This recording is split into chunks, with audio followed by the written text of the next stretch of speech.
You have to decide who you are, who you want to be. And part of that image needs to be that you have the right to have boundaries in your life. Now, you may decide that you're going to be assertive. You may decide that you're going to be more motivated. You're going to take greater initiative or whatever. And I said, I wanted you to star in your own life. You remember that? I said, I want you to decide, look, this is no dress rehearsal. We don't get a second pass through this world. This is it. This is not a dress rehearsal, and they're going to come along and say, okay, you had that 50 years, now let's start over. We're going to get a second bite at the apple. No, you don't get a second bite at the apple. This is it.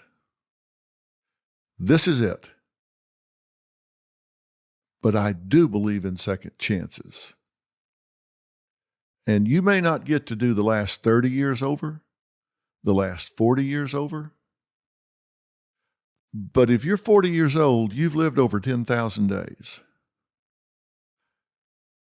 And I'm just saying,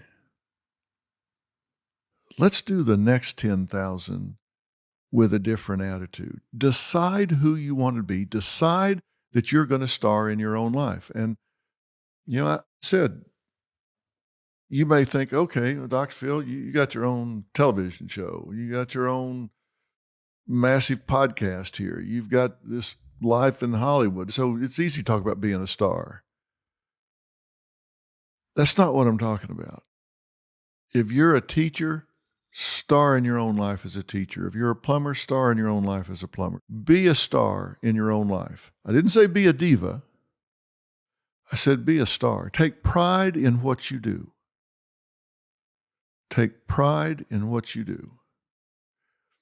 And I think it's really, really important that everything you do, you're someone that says, I do what I do with pride and commitment.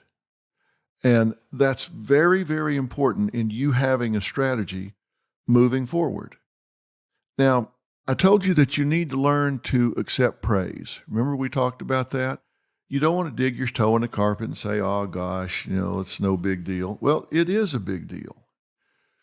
I want you to learn to own praise. When somebody says, hey, you did a great job, just say thank you. Accept it and own it. One of the things I want you to think about is what sets you apart from the rest of the world. If you want to rise above these toxic people in your life, if you want to not be defined by them, if you don't want to be dragged down by them,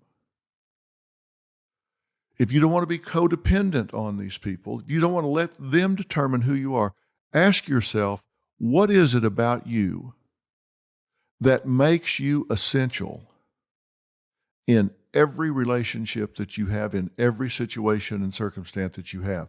You are not brand X.